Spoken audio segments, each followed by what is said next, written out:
Throughout our history, one or all others has haunted our imagination.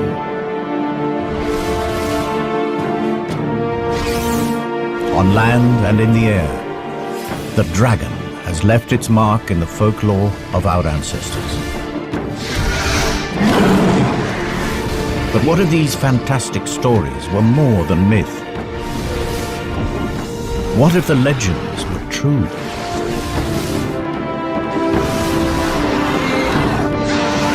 This is the story of a unique family that survived from the time of the dinosaur to make a final stand in the Middle Ages.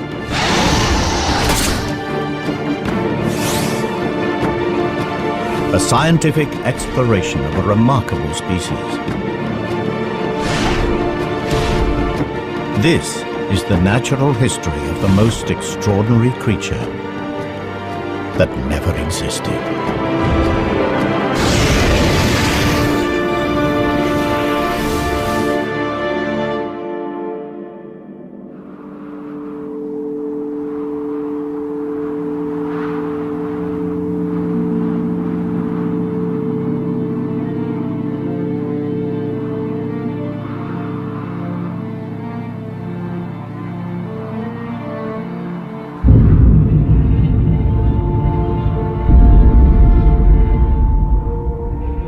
The Cretaceous period, a time when the world was ruled by the most fearsome predator that ever walked the earth.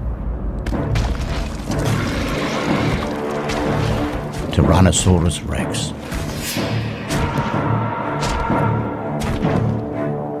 The T-Rex has been forced to this remote place from his usual hunting ground. Something has been raiding his territory, and food has become scarce. He hasn't eaten for days.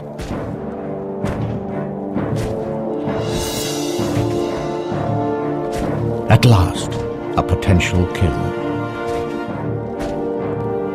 But the T-Rex is cautious. He has never seen a creature like this before.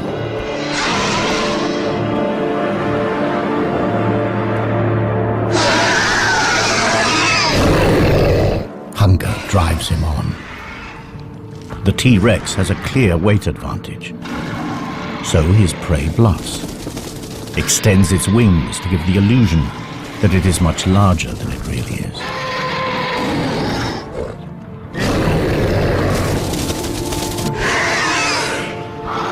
But the T-Rex isn't buying it. So the creature tries a different tack.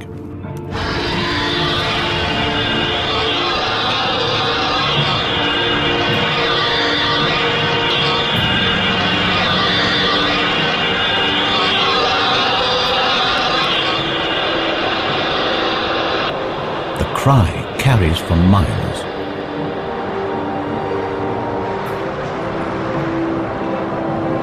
To this predator's sensitive ears, the sound is incredibly painful. But the T-Rex is still not deterred. And up here, there's nowhere to hide.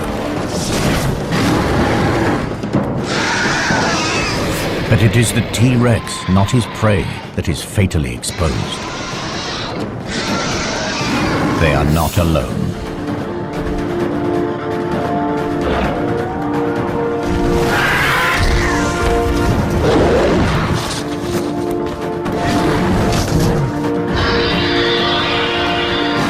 This is an adult female, a fully grown prehistoric dragon.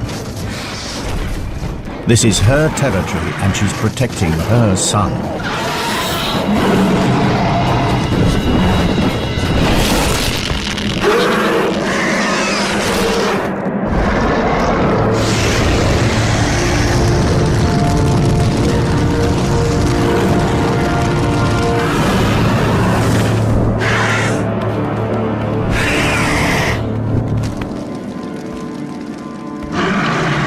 The Tyrannosaurus will not last the night.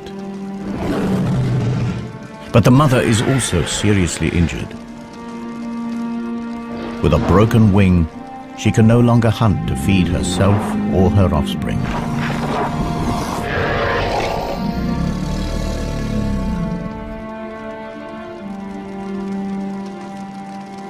But 65 million years from now, the T-Rex's skull will inspire a theory in the mind of a brilliant young paleontologist.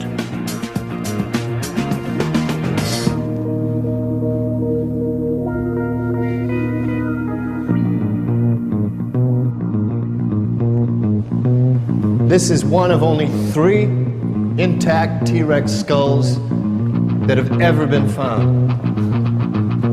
It all started 5 years ago when I discovered this complete T-Rex in Montana.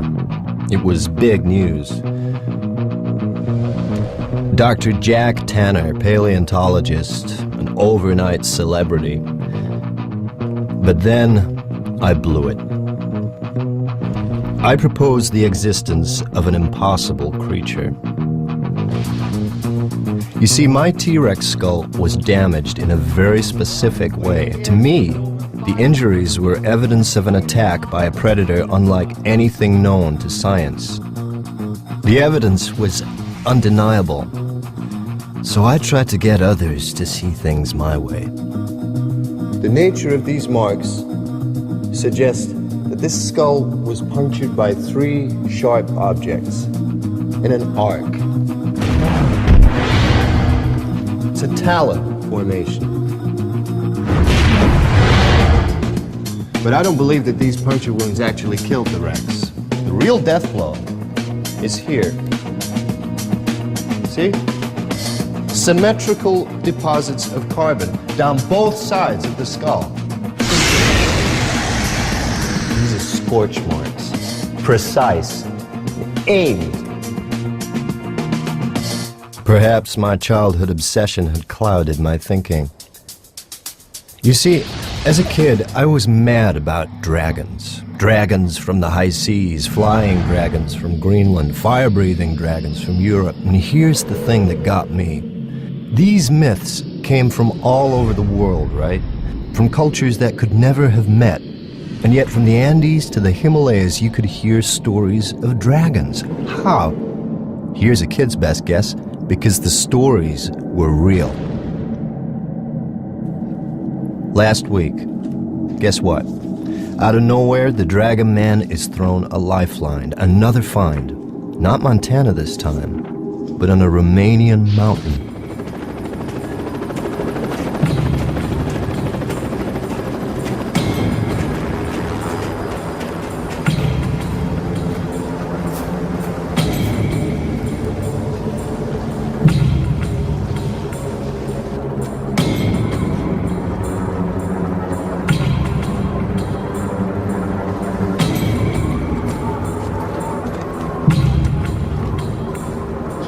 Extreme skiers had fallen into a network of ice caves. They found something horrific.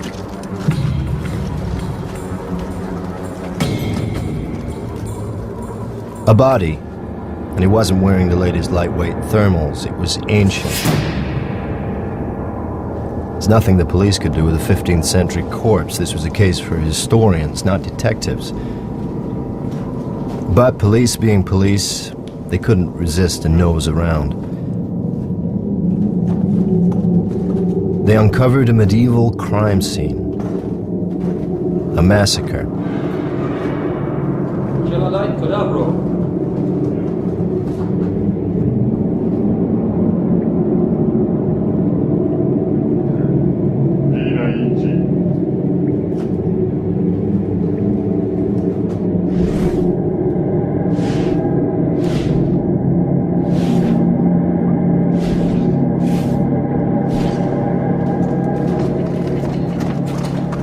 They moved deeper into the cave and soon wished they hadn't.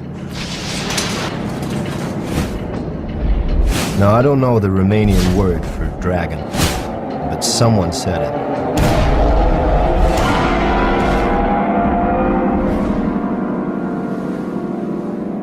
So the Romanians contact the museum in London. Is this thing a hoax or what? Now, the museum, they're ready to pass. They have an international reputation to maintain. I get to hear about it and figure I'm the perfect solution. The man with no reputation to lose.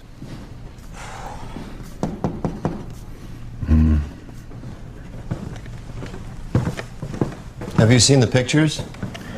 Every head of department has seen the pictures. And? Well, the museum's been formally asked by the Romanian authorities, in the strictest confidence, to help with this find. It's got them in quite a state. They don't know what they've got, and neither do we. Can I go? On the museum's behalf?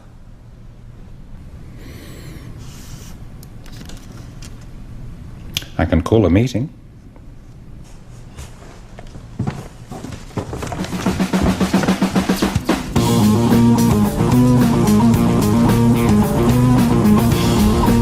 So here I am, with two of the museum's rising stars who see me as a bad career move. We've got strict orders. If this thing's of any interest, get it shipped back to London. If it's a hoax, make our excuses and leave. If news gets out, I'm the fall guy. Either way, I lose. Unless, by one chance in a million, it's not a hoax. Maybe then I get my reputation back.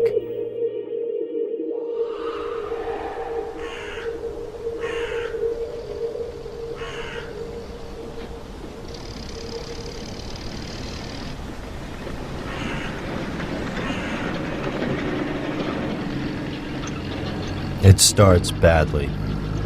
They've moved everything off of the mountain. Who knows what evidence might have been disturbed?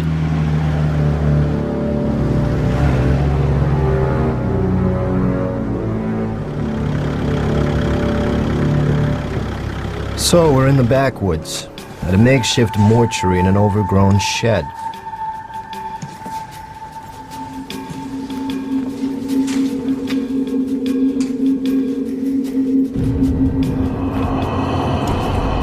The official word is the bodies have been blackened by ice, but I wonder. Ask me, I'd say they have a different story to tell. But I mind my own business. My assignment is through here.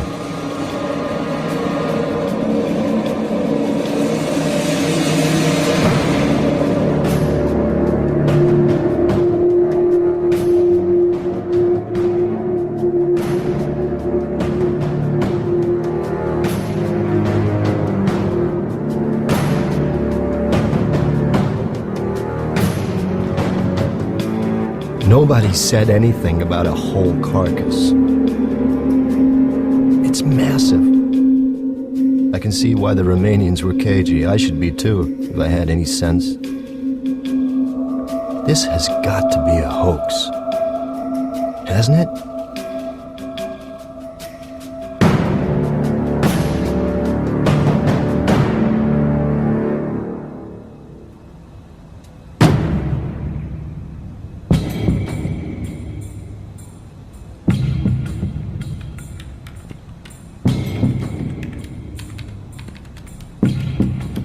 Okay, so let's get this over with.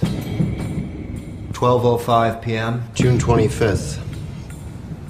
Dr. Tanner and team are forced to begin an immediate examination of an unidentified animal. The skin looks real enough. Too well preserved. If this is a hoax, it's the best I've ever seen. Okay, sweetheart. What are you? The hide is scaly. It has a tail. Now, both suggest that this is some sort of reptile, and yet there are two limbs visible ending with what appear to be talons.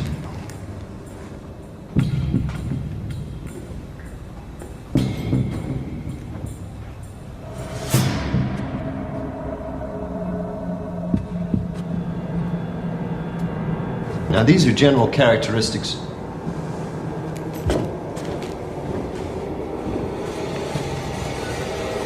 Characteristics of powered flight.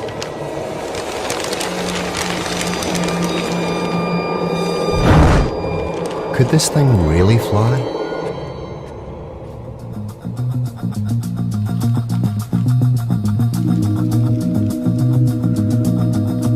It's too heavy for these small wings. They couldn't create nearly enough lift to get its carcass off the ground. You see, to fly, you have to obey the laws of physics. There is a relationship between weight, power, and wingspan. Wing measurements give us a wingspan under 20 feet. It's not enough. This creature looks built to fly. It's got all the parts, but at the moment they just don't add up. Estimated weight? I'm guessing 900 pounds, maybe 950. He's not gonna like this. Don't tell me. The wing-to-weight ratio is way out. Couldn't fly, right? It's too heavy. A creature with wings that can't fly. That spells trouble. 2 weeks have passed since his mother saved him from the T-Rex, and the young dragon is in trouble. His mother is dead. The injury to her wing proved fatal. He cannot fly, and with no one to hunt for him, he too will die. The smell from his mother's carcass is attracting scavengers. For the moment, they're just pterosaurs, but who knows what other creatures may pick up the scent. This dragon lost his mother at a critical moment. Somehow, he has to teach himself to fly before it's too late. And if he does get airborne, it will be thanks to one of nature's most astonishing feats of engineering. This just gets stranger by the minute. Internal scans show a massive heart. That's typical of flying creatures. Those chest muscles would need large quantities of oxygen-rich blood. Your bones are perfectly designed for flight, too. The internal structure is very specialized. It's honeycombed. You see this lightweight structure in bird skeletons. Their bones are strong, but still light enough for flight.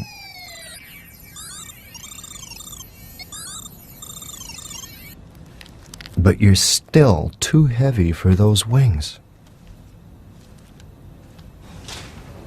Come on, what's your secret? Any good news? There's something unusual inside the chest cavity. What are these? The image is too fuzzy. We don't have time to speculate. I'm going inside.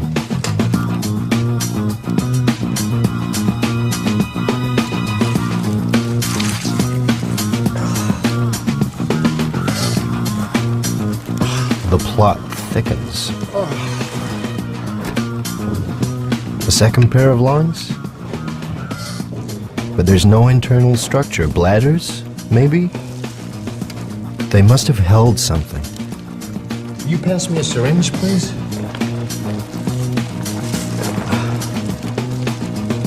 Thank you.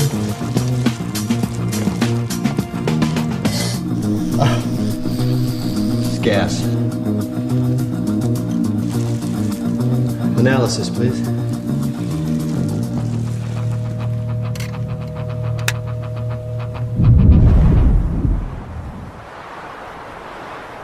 Unable to hunt, the young dragon exploits the only food available to him.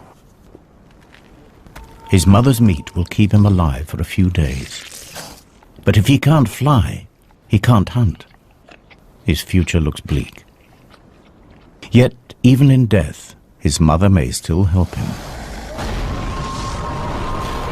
In their gut, all creatures contain bacteria that help them to break down food.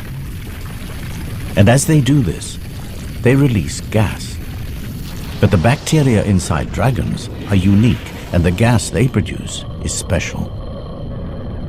It is channeled into 2 storage chambers, the dragon's flight bladders.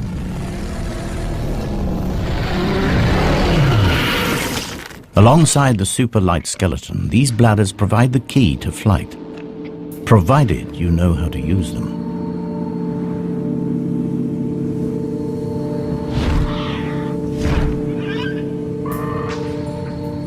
this young dragon will have to learn fast. The scent of his decomposing mother has attracted the most dangerous creature imaginable. An aging male dragon. Its broken horns and dull markings betray a dragon at the end of his days, and this is bad news for our juvenile. Continuous battles over territory mean that most males never reach old age. But this dragon is still around. He's a survivor, and he's hungry.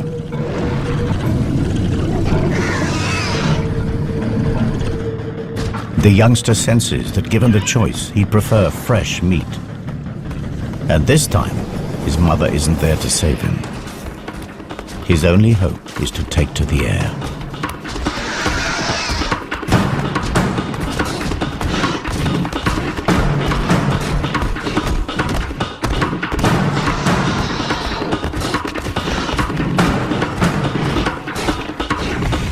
Okay, gas composition, predominantly hydrogen.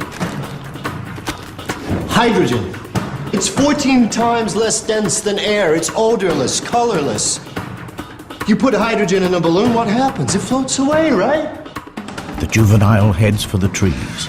The old male cannot fly here.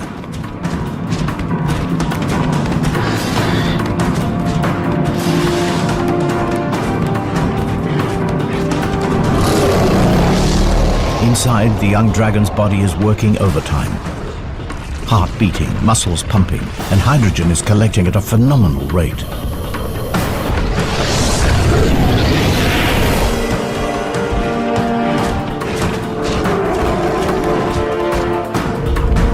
Fully expanded. What would you say is the cubic capacity of one of these things? 15 cubic feet. There are two. That's 30. 30 cubic feet. A pump full of hydrogen. What kind of lift does that give us? Not quite there, but maybe.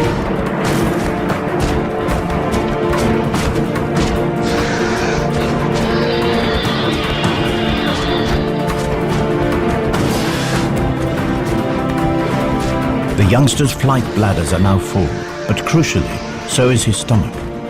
The undigested meat is weighing him down. Just in time, instinct takes over. He empties his stomach and spreads his wings.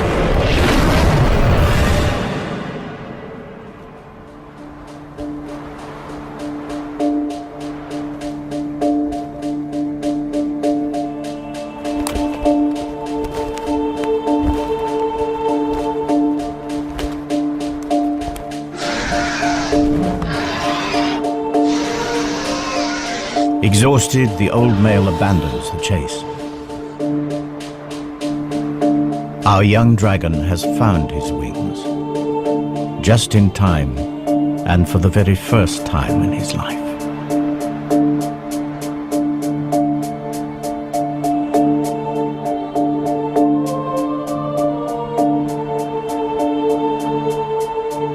Analysis suggests, it's to be confirmed, that maybe, just maybe, this creature could fly.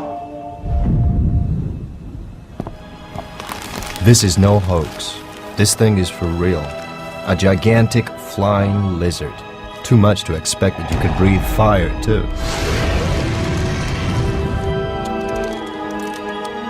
If it's interesting, bring it back to the museum. That was the plan. Well, it's interesting, all right. But let's see what else we can find out before we have to leave. Okay. Time to put our heads into the lion's mouth.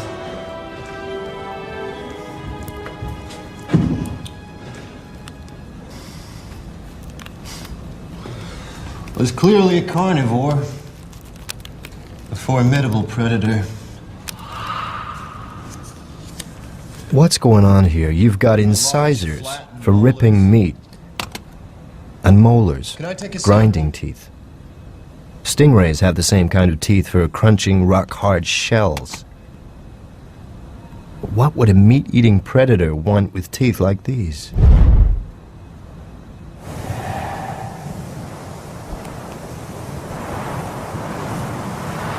Several years have passed. and our juvenile is now a young adult. But he is homeless. Without territory, he will never have a regular supply of food, and he will never mate.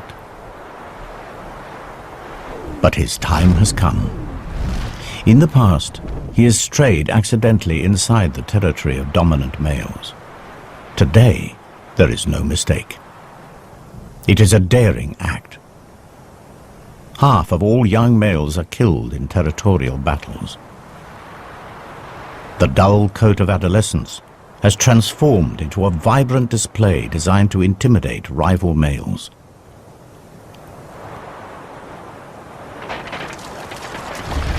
But before he makes himself known, he takes on stores of a rare and valuable mineral found at the heart of every dragon territory. He is preparing for the fight of his life. And these rocks will hold the key.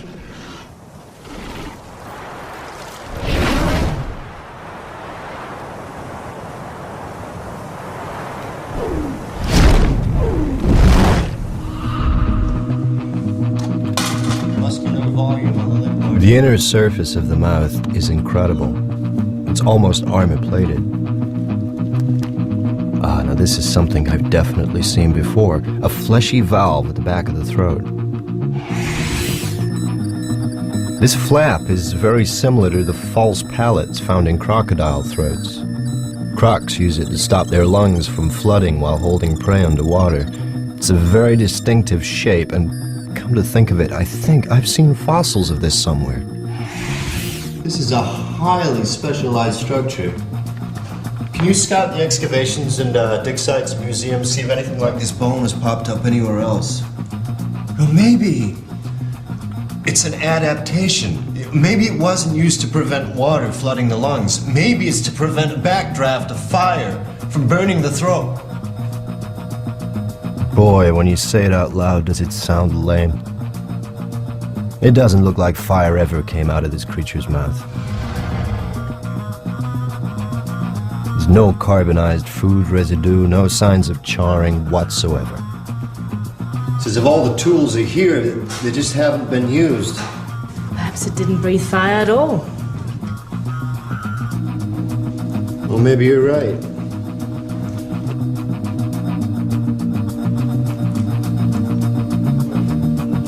Let's take a step back. Nature isn't constrained by our lack of imagination. Think about it. The natural world is full of bizarre creatures that have the most extraordinary weapons, tongues like spears, colors that change, and shapes. Lassos even, but a creature that breathes fire? Bear with me. Meet the bombardier beetle. Now when this guy gets angry, it fires out liquid at a temperature of over 200 degrees Fahrenheit. Now how's he do it? By pumping a liquid fuel into a reaction chamber where a catalyst ignites it. The exploding chemicals have nowhere to go but out. And with a bang! Now is that how dragons did it?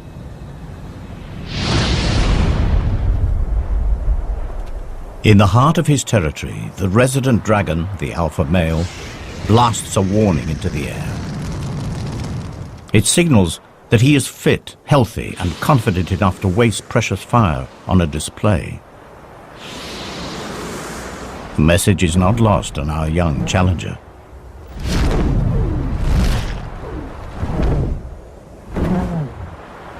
If he has any chance at all of winning this duel, he must be at his very best, because the stakes are high. With territory comes not only a guaranteed supply of food, but the one thing every young male needs if he is to leave his mark on the next generation: females.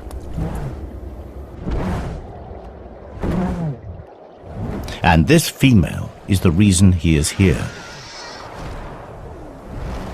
She's in season, and for just 1 month will breed with the alpha male. He's killed for her before, and he'll do it again.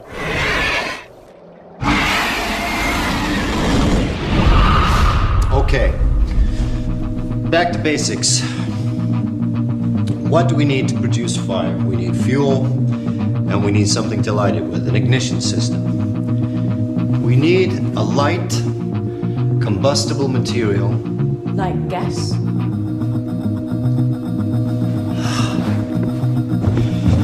Now, what did you say was in these things? Hydrogen and methane? How could I have been so stupid? I need a light.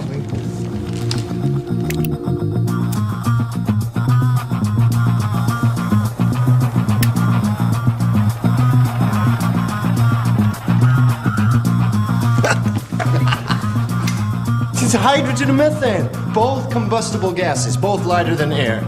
These sacks double up as buoyancy aids and fuel stores. Evolution at its most economical. So far, so good. But how did you ignite it? Can I take a sample, please?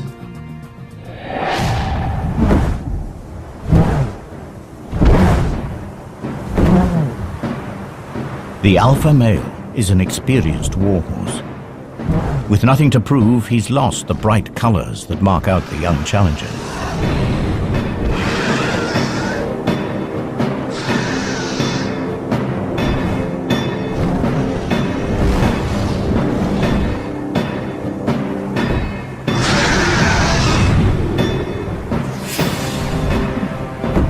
Experience tells immediately. The alpha male catches our youngster with his first strike. Instinctively, the young dragon heads for cover. The cold, damp clouds will also dull the pain. But the alpha male is not without his problems. These dogfights are calculated affairs. The hydrogen in his fuel tanks also has to keep him airborne. Every blast of flame reduces his mobility.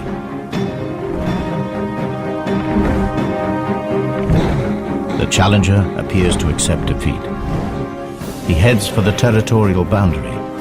It seems that now his best hope is to escape with his life. The alpha male drives on. He would rather finish him now. But he has misjudged his young opponent. The youngster is faster, more agile, and crucially, he has a full payload to burn.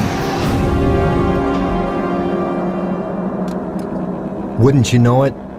That sediment on the creature's molars, it's rock, with particularly large traces of platinum. Platinum is not just a precious metal, it's also a catalyst. Like our old friend the bombardier beetle, fuel needs an ignition system. And when platinum combines with oxygen and hydrogen, it combusts.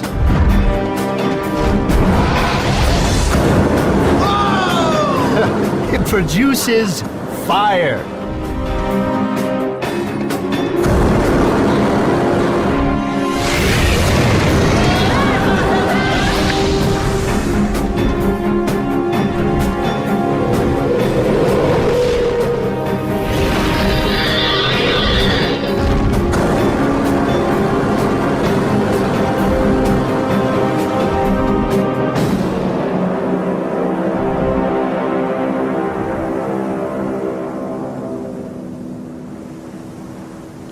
Our young pretender has triumphed. The female prepares to accept her new dragon overlord. All his life, he's fought the odds, and at last, he's made it. My theory was right after all, and you're the proof. You could fly, you could breathe fire. 65 million years ago, one of your ancestors killed my T-Rex. So how did your ancestors survive when the dinosaurs didn't? The natural history of our planet tells me that it simply couldn't have happened. 65 million years ago, at the peak of our dragon's success, a curtain comes crashing down on the Cretaceous period.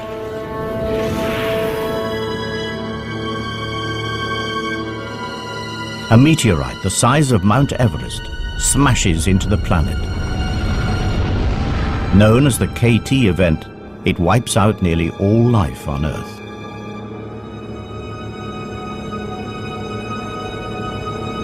But somehow your species did survive. How? If the KT meteorite finished off the dinosaurs, how did a giant species like yours survive? Let's think straight. What other large creatures survived KT? Sharks, skates, rays, turtles, coelacanths, amongst others. And all have in common? Their marine life. On crocodiles, too.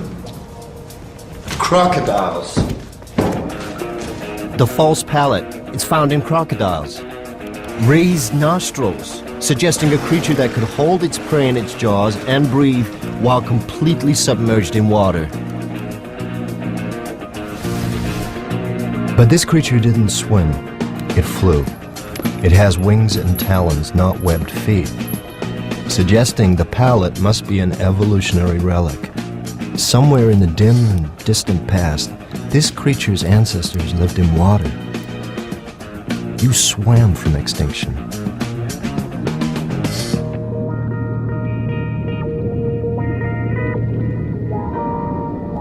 Water did indeed provide dragons with the escape route from one of the deadliest events in the Earth's history.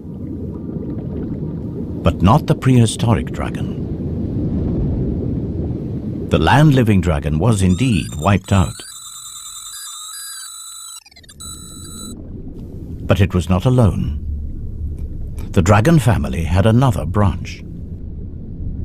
At the time of the KT catastrophe, the prehistoric dragon had a cousin, the marine dragon. Both species were descended from a common ancestor, but they followed very different evolutionary paths. The marine dragon lived in the sea, and life in the sea was less affected by the KT event.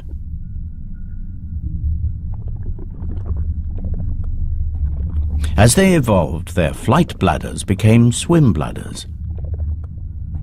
Their large wings reduced to become fins, and their powerful tails became rudders. Marine dragons thrived.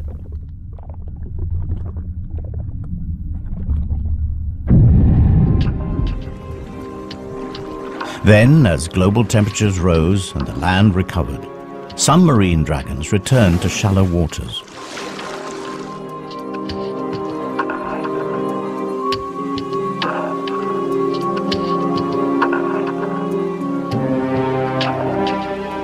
Through estuaries and rivers, they eventually made their first tentative steps back onto land.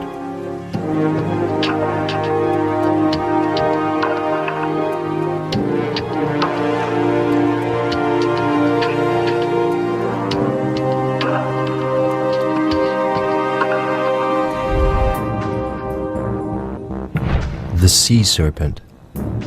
Are the legends actually about marine dragons?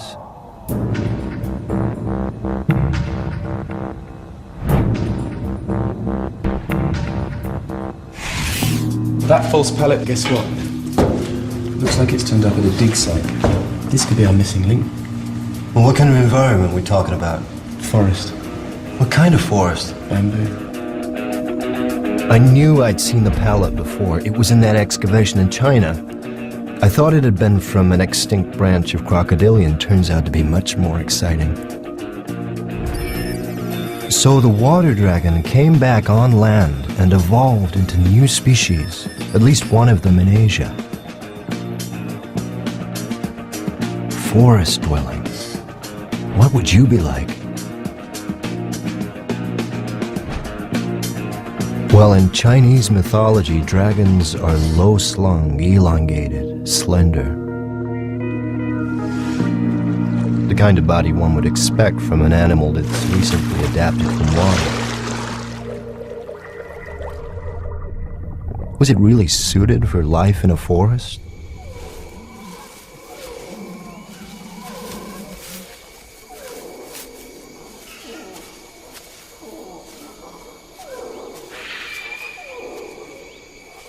The dragons that return to land discover that the prehistoric world has changed. The era of the dinosaur is over, and a new order of animals has risen up to fill the void. Mammals. And mammals provide plentiful food for dragons. The trick is to catch them.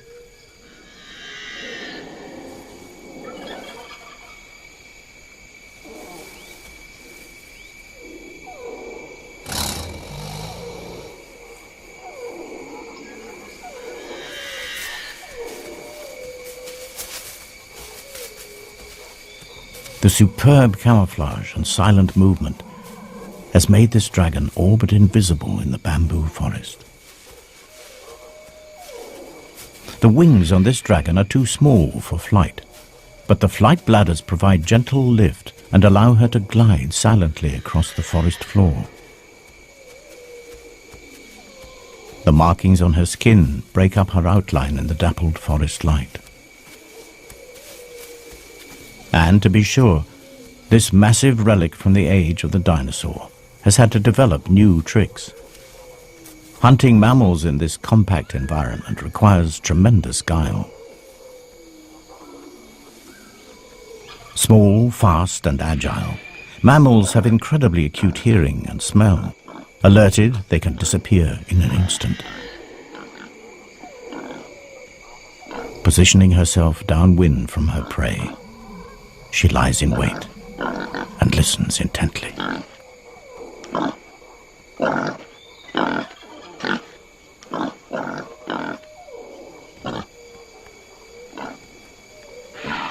But she's not ready to strike just yet.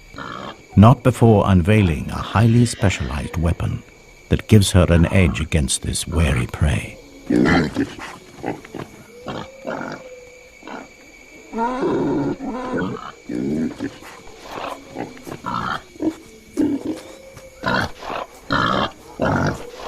The forest dragon has developed a remarkable behavioral strategy.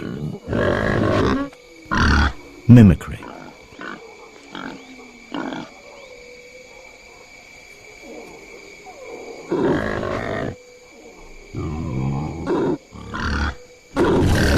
By carefully controlling the flow of gases from her flight bladder, she manipulates her voice and entices her prey.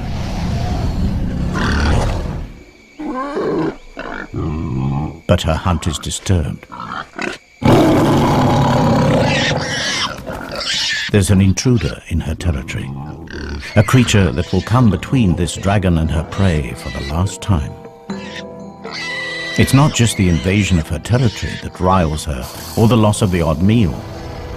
This animal is a real and emerging threat to her very survival.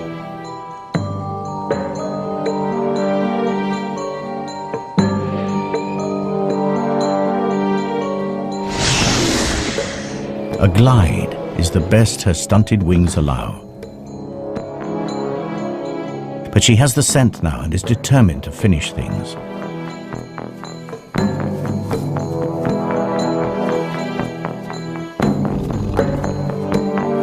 Smaller and more mobile in the forest undergrowth, the new mammalian predators are proving to be accomplished hunters.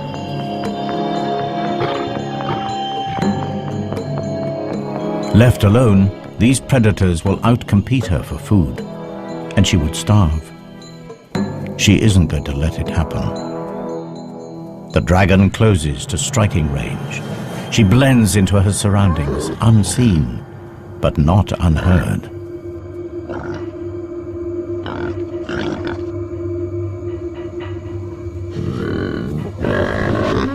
The sound is not a warning to go away, but an invitation to come closer. The tiger senses a meal.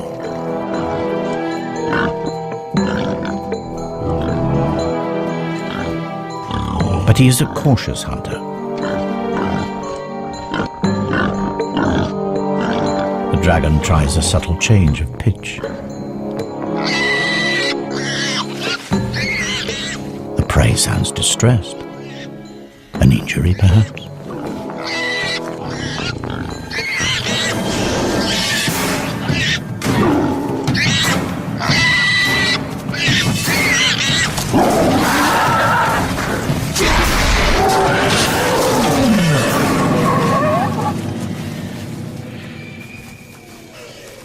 tiger falls for it hook, line and sinker.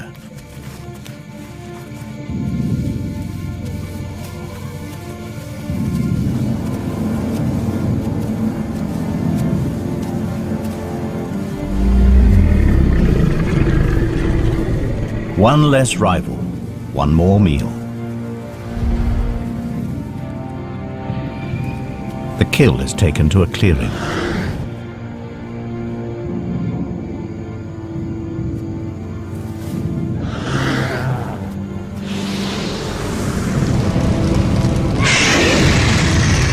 The forest dragon has adapted its ancient weapon into a culinary tool. Cooked meat is far more easily digested. But the flames draw another mammal near. A species that will prove a far greater threat to her survival.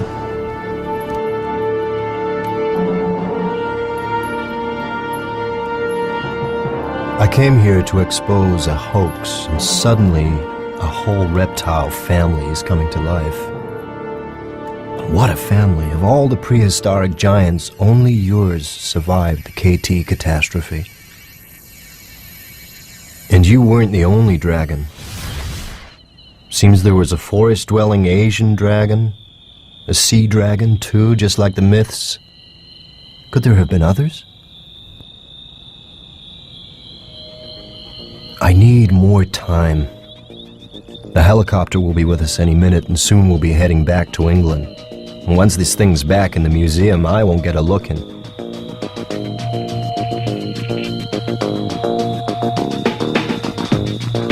Until then, we'll keep scanning.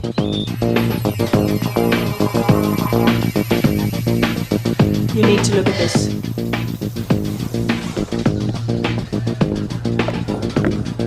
I've just noticed these fragments here. What are they? Crushed ribs? No, the rib cage is totally intact. But they're bone fragments, right? What are they? Well, that explains the weird proportions.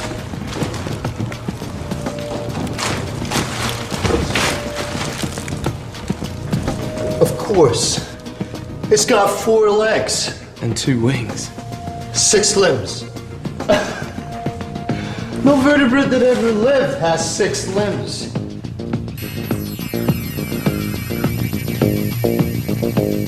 It's true. Every land-based vertebrate on the planet has 4 limbs. Front feet, back feet, arms and legs.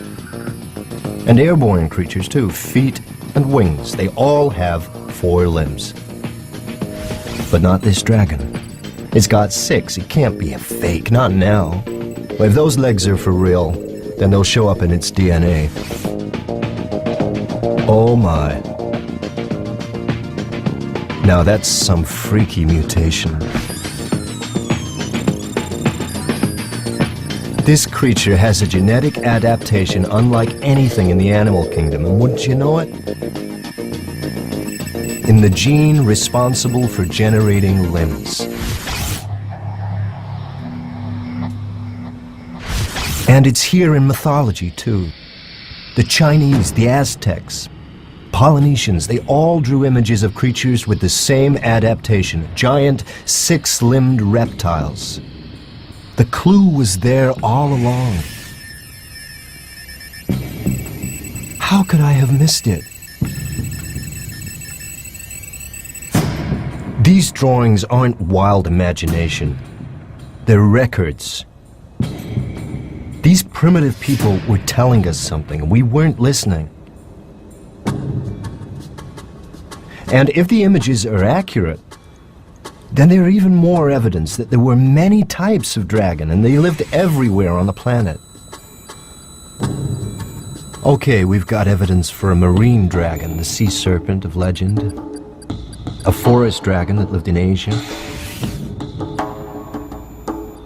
the Chinese dragon that adorns 1,000 pots, and you, well, let's call you the mountain dragon. Have you left your mark on European folk history?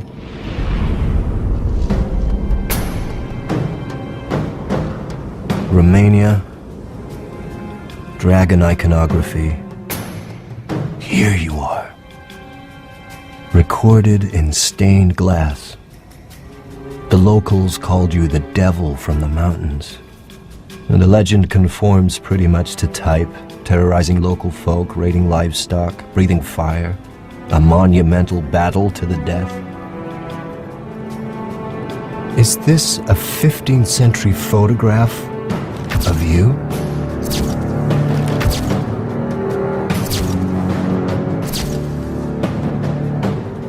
So the local farmers gave you a name, the Mountain Devil. And what kind of devil were you? We're down to the wire. They'll be moving the body out any minute, and I'll have to leave with it. One last check. Could we have missed something? What's that in the heart?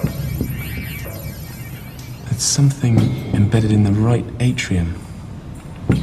That's not organic matter.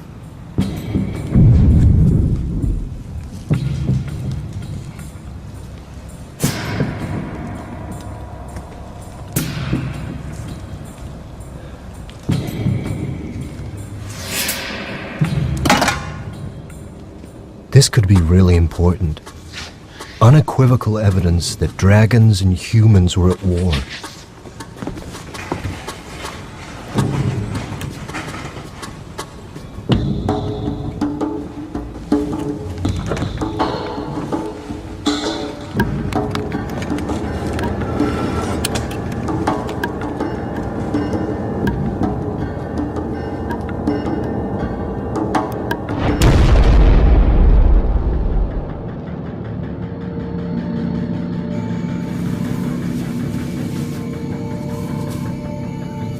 Throughout the age of mammals, dragons survived.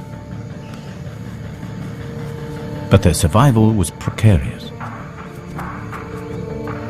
Fire was the ace that kept them one step ahead of the competition.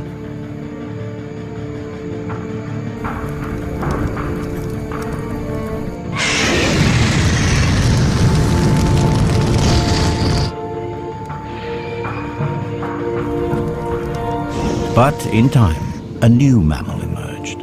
Small, vulnerable, but supremely intelligent.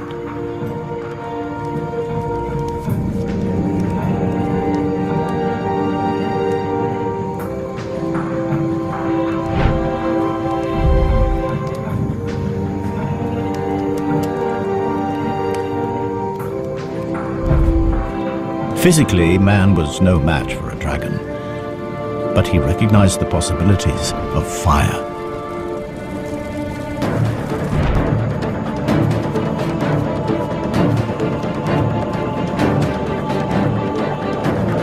With fire, mankind could clear forests for farmland, mold metal into savage weapons. In the evolutionary blink of an eye, mankind was pushing the most deadly predator in the natural history of our planet to the verge of extinction. They had turned the dragon's most potent weapon against them.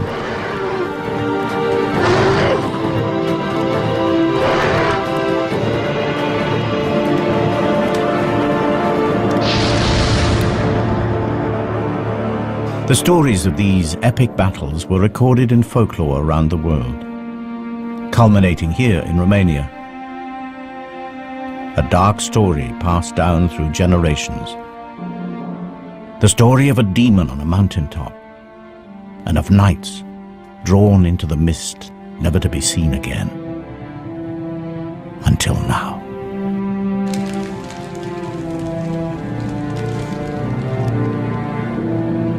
Humans and dragons, mortal enemies. If these knights went looking for a dragon, it looks like they found one. This isn't ice damage, this is carbonization. These men were burned alive by a dragon for sure, but not ours. Our dragon never breathed fire.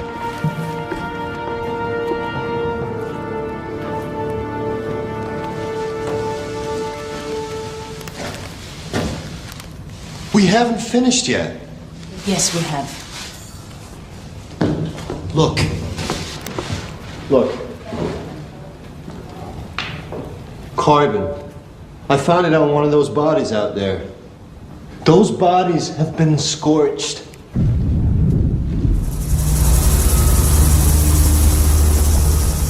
They're right, of course. It's the find of the century, and we can't risk it turning to mush.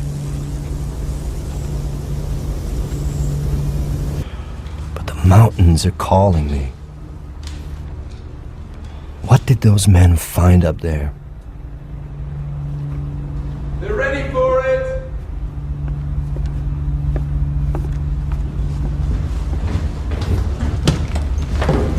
This section here.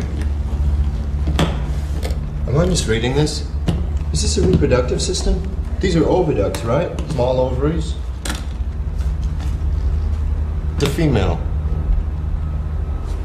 Yet there's no evidence of follicular activity. The reproductive tract is immature. It's a juvenile. It's a baby. That clinched it. The creature in the autopsy room was a baby.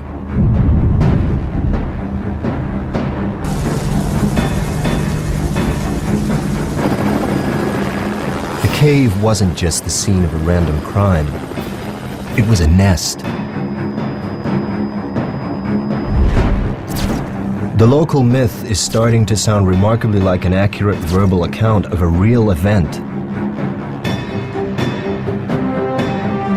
The knights weren't killed by our dragon. They were killed by an adult, perhaps defending its young. And a dragon corpse can tell us how their bodies worked, but a nest, it can tell us so much more, how they lived. My guess, up in those mountains, we'll find evidence for a dragon family. Tanner is about to unravel a medieval tragedy. It is the 15th century, and a mountain dragon is under threat.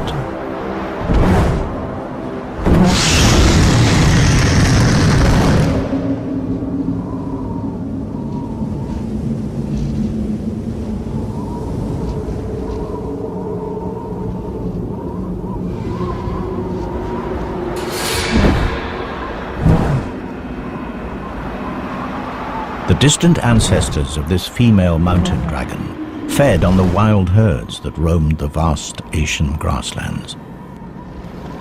But the herds were tamed by man.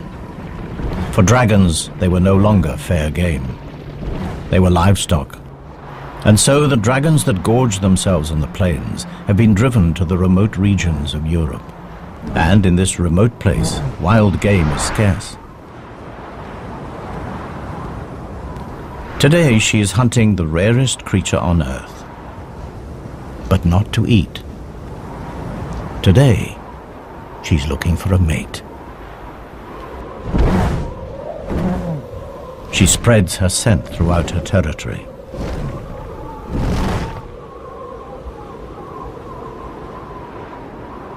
Strong winds carry the pheromones south.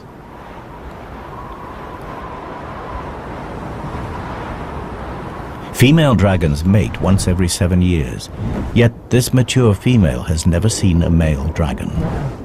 Nevertheless, every year when she comes into season, instinct commands her to play out the rituals of attraction. Her season is almost finished, and the window will close for another year.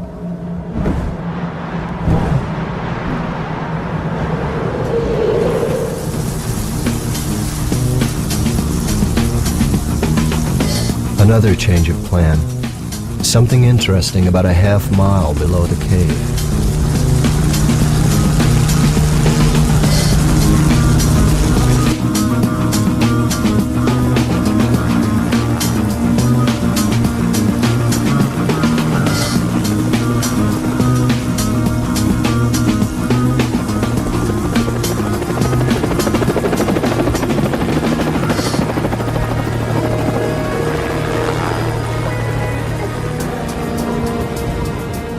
The melting snow has revealed unusual features on the rock. Now, to the casual observer, they could be anything, perhaps the result of some odd geological process, but me, I've got fire on my mind. And these rocks look like they've been scorched.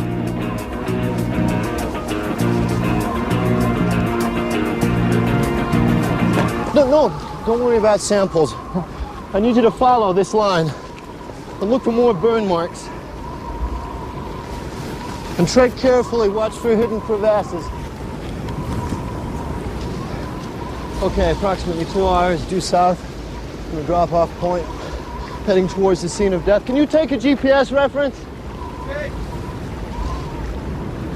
Evidence of discoloration of the rock.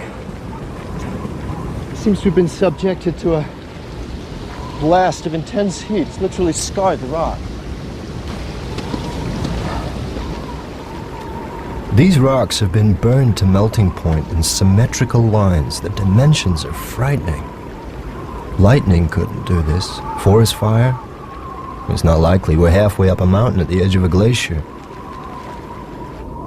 The lair is nearby. Was there some kind of fight?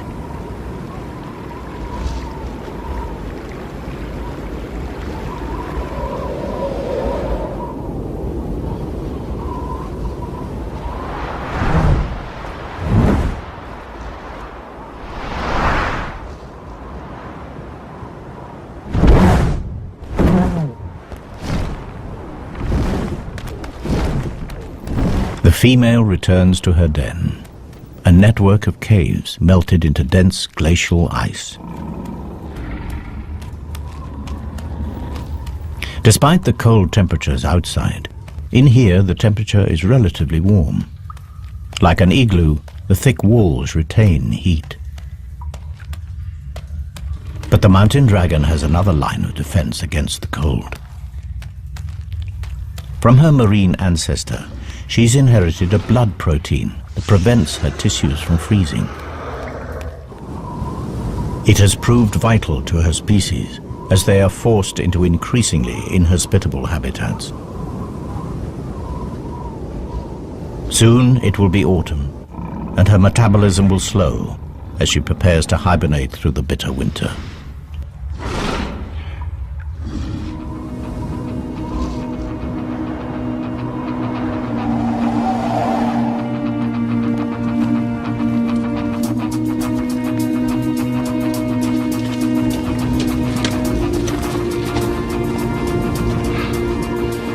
This is it.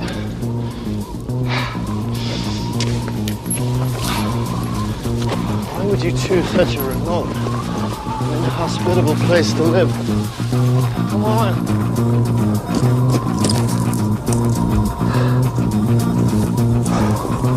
Well, the police have done their job. Now it's our turn. Set up ultrasonic mapping and grid digital tiles of all the surfaces. We need to get a clear picture of what this place looked like 600 years ago. Can you begin excavation of the floor and the walls? Any extra forensics that we may have missed that may give us some clues as to the nature of the creature? I'm on it.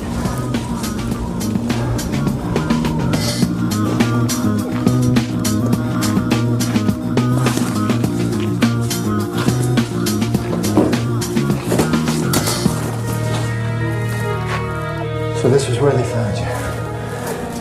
Gridding tile 1. Set. The laser scanner will help us build a map of this place, and then we can accurately record the position of everything that we find. Any mapping results yet? I've gridded most of the cave, but it's a labyrinth in here.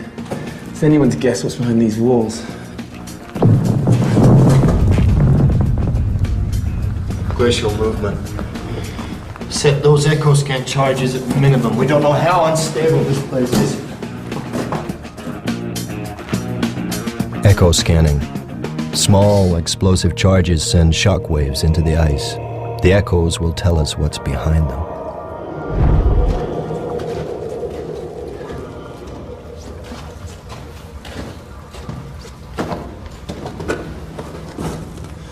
What is it? I'm not sure. I know what this is. Dragon poop. Looks like organic matter. It's beautifully preserved. Good work. Okay, bag it.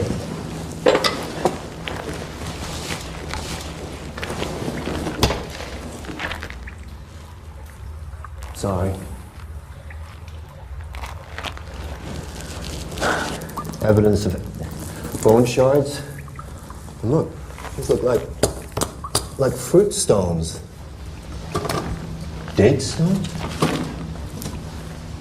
Not many date palm trees in the Carpathians 600 years ago. It's possible that she strayed, but it's more likely that this is the feces of another.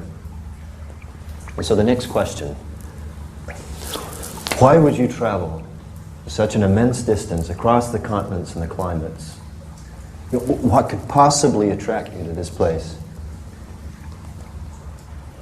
Whatever dumped this had its last meal in a much warmer place. Somewhere a long way from here.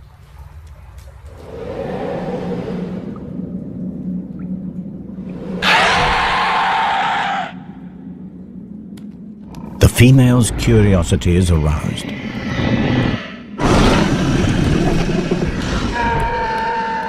It is a sound she has never heard before, yet somehow it seems eerily familiar.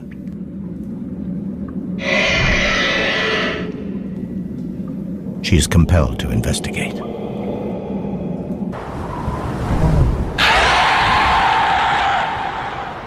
Against all odds, a male mountain dragon has picked up our female's scent. He's a nomadic dragon from the Atlas Mountains of North Africa.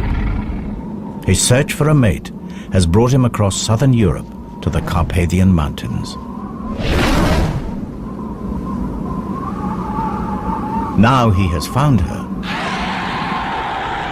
instinct takes over. And they do what their kind has done for thousands of years.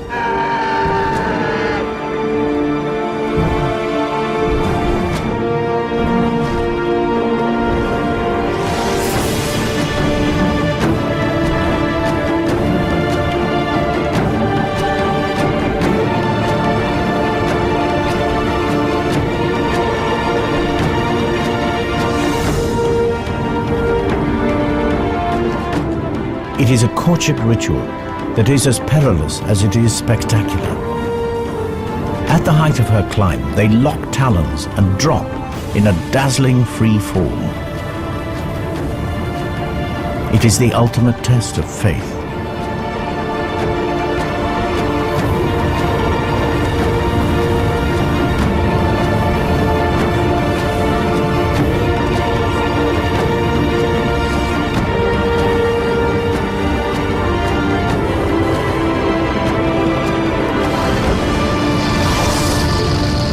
The scorches in the mountain rock serve as mute testimony to a spectacular and successful dragon mating, and a species on the verge of extinction that finds hope in a new generation.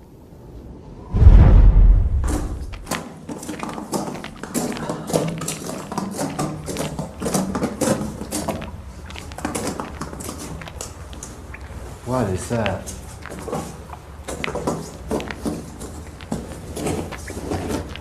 The initial investigation team must have had a lot on their minds. They sure overlooked this.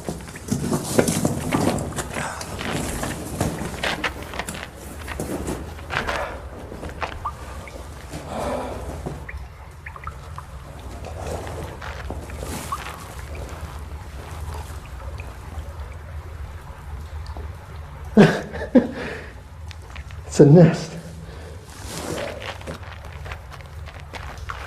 Judging from the size and shape of the calcified fragments and the curvature, I think it's safe to say that this egg was of considerable size. And given the fairly limited number of fragments, I think it's safe to say that only one egg would have been incubated at any one. Oh my God.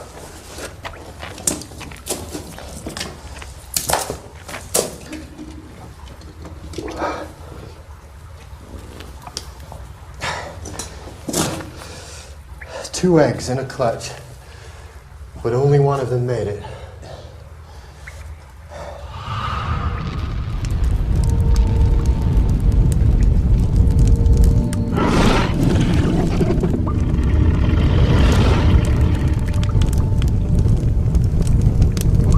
Crocodiles bury their eggs in active compost to keep them warm.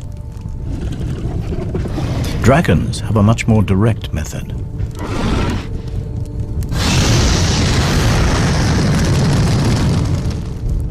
The eggshells have heat-resistant properties that can withstand intense temperatures. In fact, without this searing heat, the dragon chicks inside would die of cold.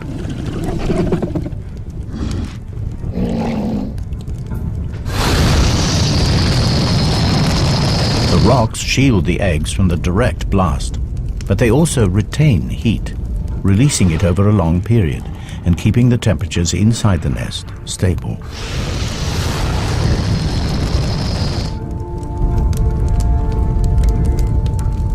If she is to become a mother, careful and constant temperature control is essential over the long incubation period.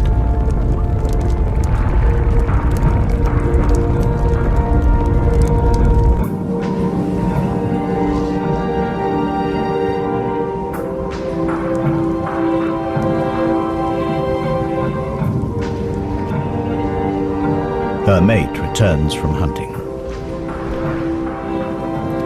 He has been unsuccessful again.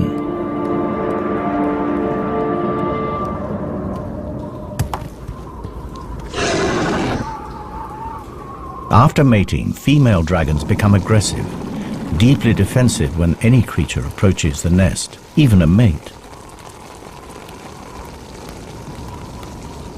In order to placate her for the lack of food, he brings a gift.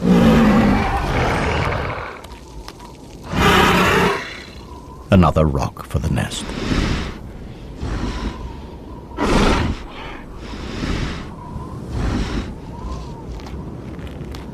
The male is now clear to enter the cave. The female will take her turn to hunt.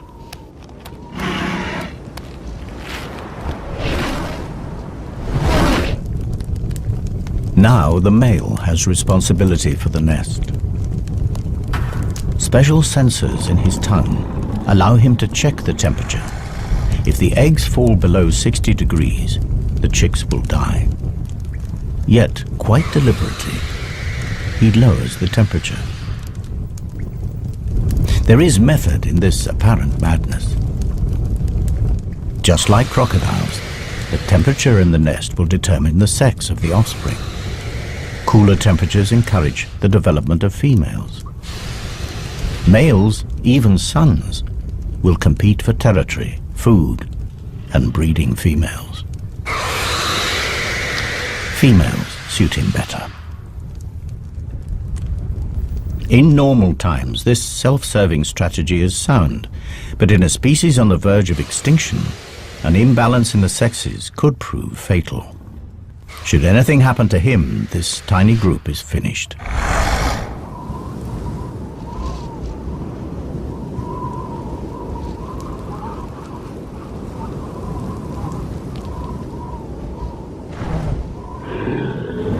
The female returns empty-handed from another hunt.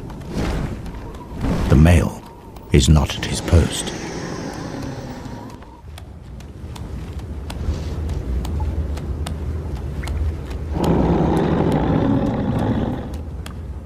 Something is very wrong. The male has let the incubation temperature drop dangerously low.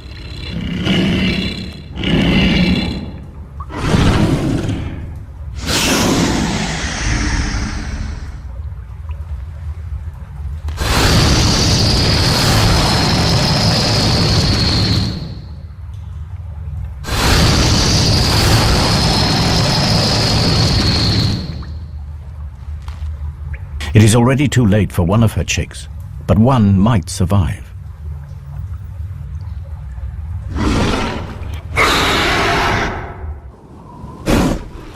The male senses trouble and makes his escape.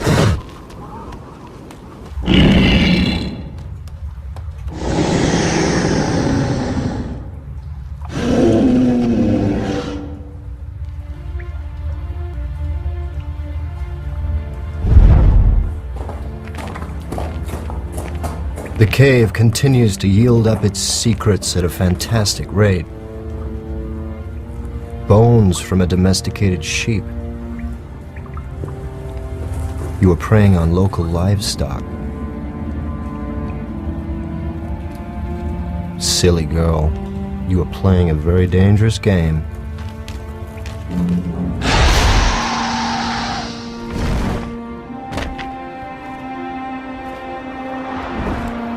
The female has taken to raiding livestock for food. She has good reason. This is her daughter. And her survival is the most important thing now. But by stealing from farms, she risks provoking the locals and placing her daughter in danger.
Unaware of the price on her head, the female dragon continues to equip her daughter for the future. She is passing on the secret of fire.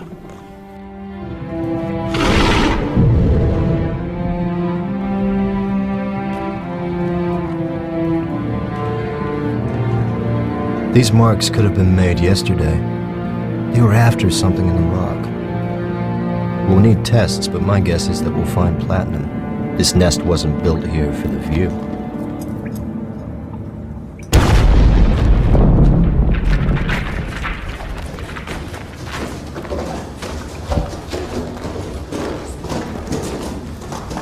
I've got the results through. Yes, look, one chamber through here. There's a second chamber behind us here. And there's a third chamber right over there. 3 chambers. We've only got time to go into one, so what do you want to do? I have no idea. Wait a minute. What's that? There's something on the rock.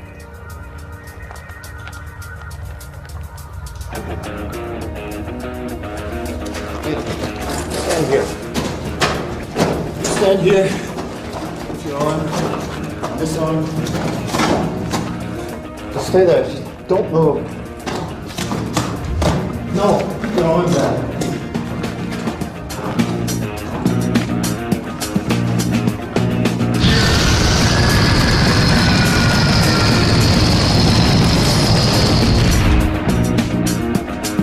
Whatever created that blast mark came from behind this wall.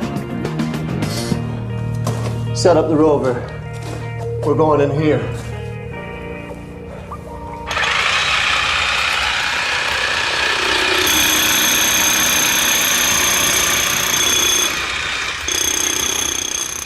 The ROV, Remote Operated Vehicle. One of the latest additions to the paleontologist arsenal. The small camera can scoot through the tightest holes to send back pictures.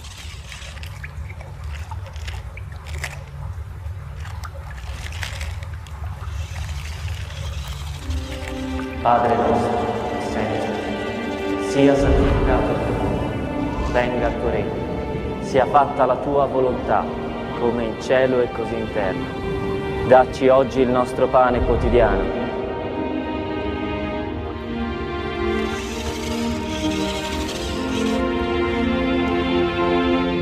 E rimetti a noi le nostre debiti, le nostre colpe, come noi le rimettiamo ai nostri debitori.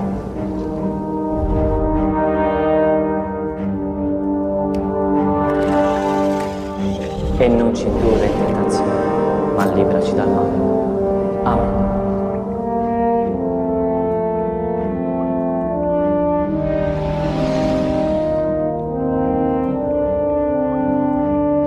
We gotta get in there.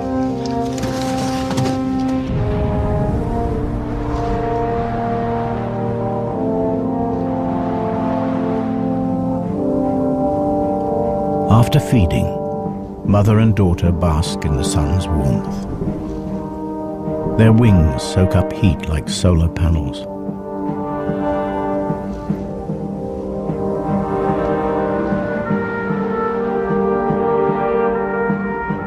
In a rare moment of intimacy, they lie together and share body warmth. Soon the mother will have to hunt, and her daughter will be left unguarded.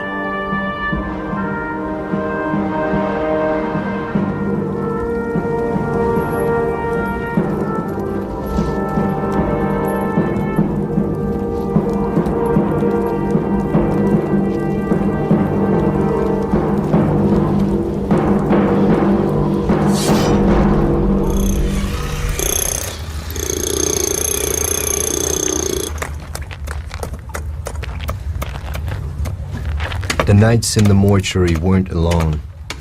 This place is looking more like a war zone. The question is, whatever killed them, is it still in there?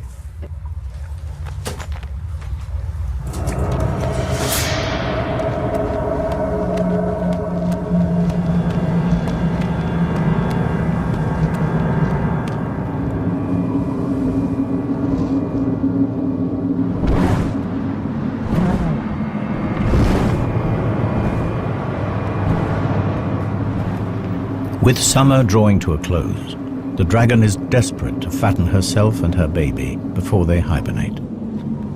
And in her desperation, she has all but cleared the local farms of livestock.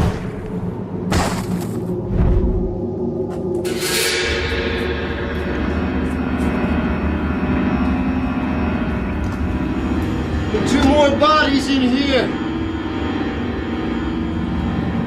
There doesn't appear to be any evidence of scorching.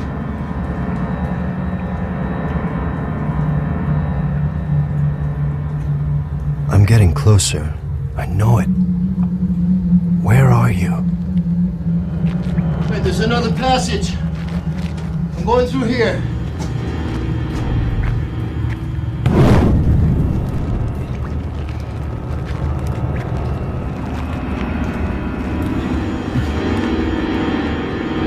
Once man and dragon lived side by side.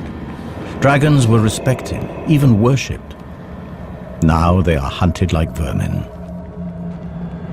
Man has driven dragons to these remote habitats. Now even here, they are not safe.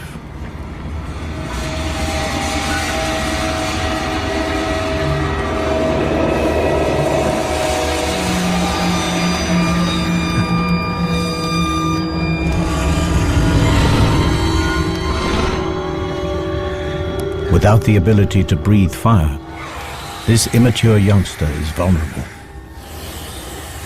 But her assassins were reared on stories about their terrifying weaponry.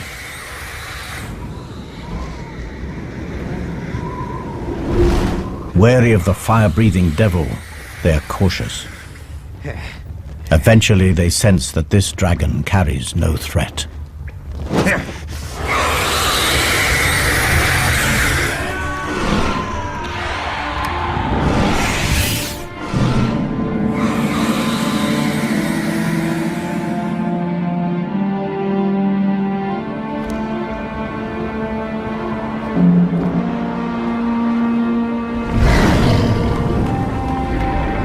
The mother returns. Too late.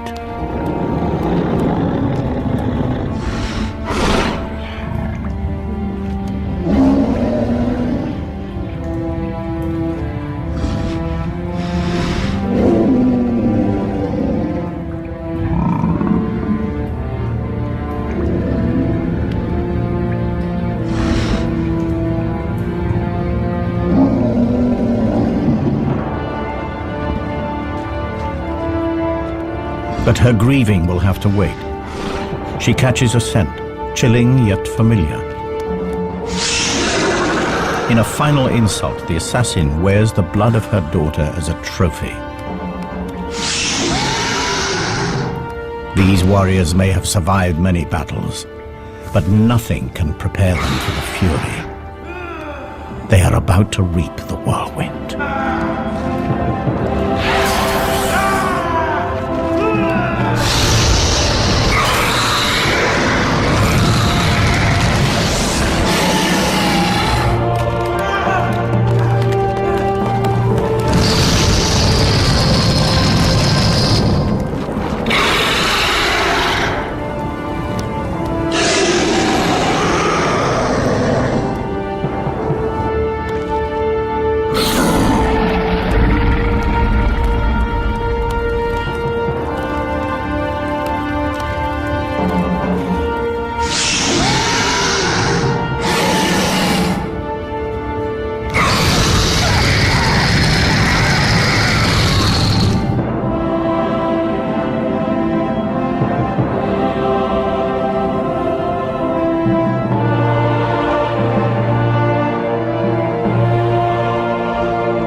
Like higher mammals, dragons invest many years in rearing their young, and like those mammals, they feel loss.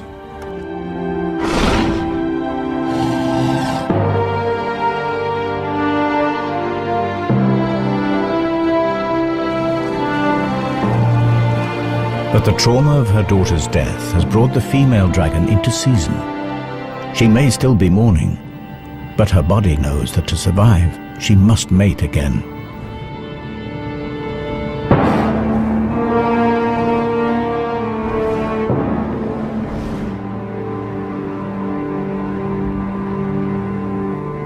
She starts again the process of attracting a mate back into her territory. She displays the armor from her daughter's assassins. Dragons are naturally attracted to reflective objects. It is a long shot, but perhaps a glint might catch his eye. The chances are that he's no longer alive. There's nowhere left to hide.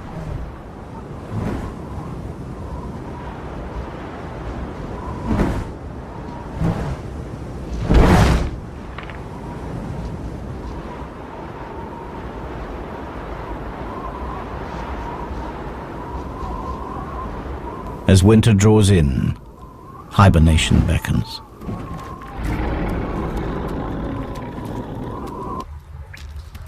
She'll have to survive the winter on her meager reserves of fat. Her body temperature drops dramatically and she goes into suspended animation. All her usual functions are placed on emergency status, and her hydrogen reserves fall to almost zero. And in this state, she's as vulnerable as her daughter.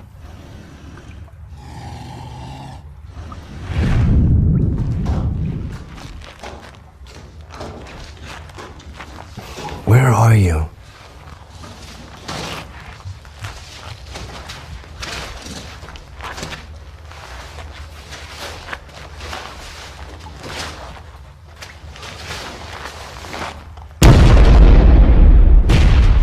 Another body!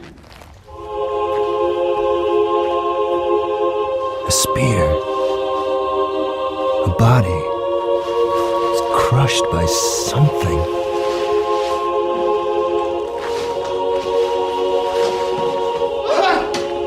I found a wing! It shoots!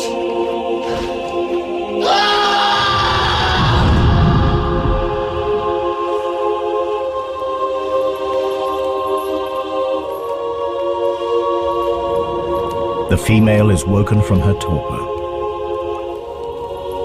More men have made the climb to her lair. This time they are better prepared. Mercenaries paid by the local farmers to settle the score.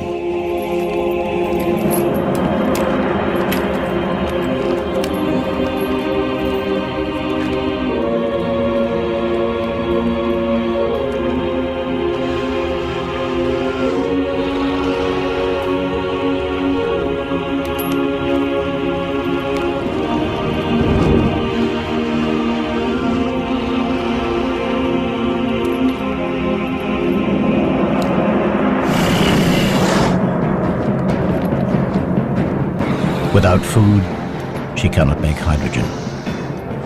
And without her precious gas, she cannot fly or breathe fire.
Over the years, the cave was sealed by snow and ice, and the bloody battle frozen in time. The dragon faded from reality to mythology, and would have stayed that way had these two dragons not revealed their secrets to us.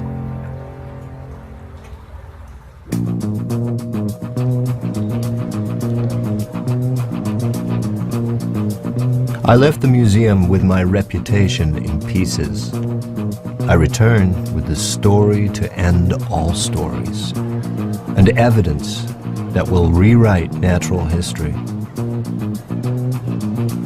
The creatures of legend were real, but the legends gave a twisted view of reality.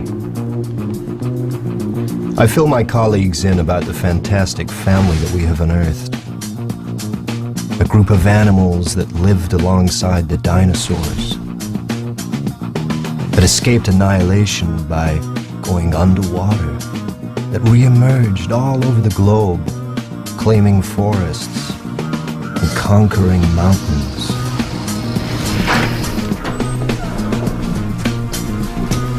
But I can tell that they're not listening. They want to see the evidence firsthand. And who can blame them? This way. And goggles on, please.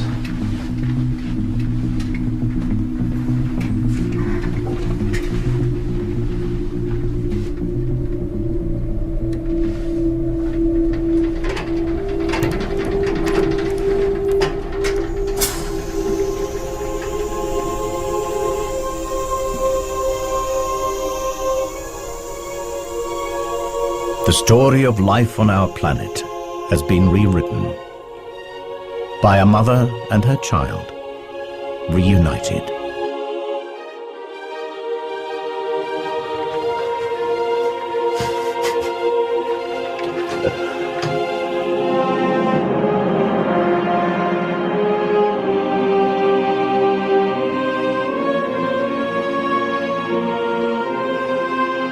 And that's what we have here.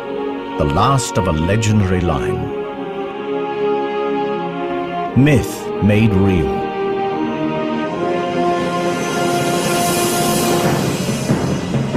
The myth of a sheep stealer. The reality of a mother struggling to feed her young. The myth of a vicious beast. The reality of survival at any cost. The myth of knights that climbed a mountain to slay a dragon. The reality, persecution and extinction. Now every dragon myth from around the world begs the same question. Were they real too? And the most important question of them all, were these really the last dragons?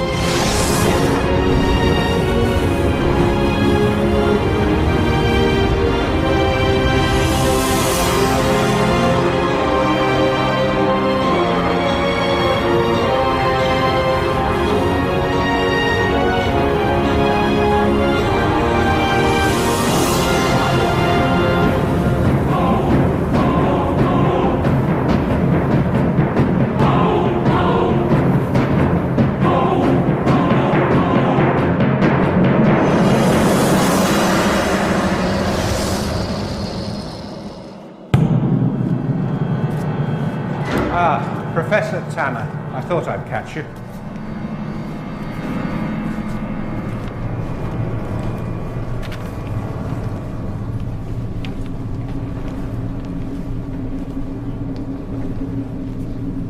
These were taken 2 months ago.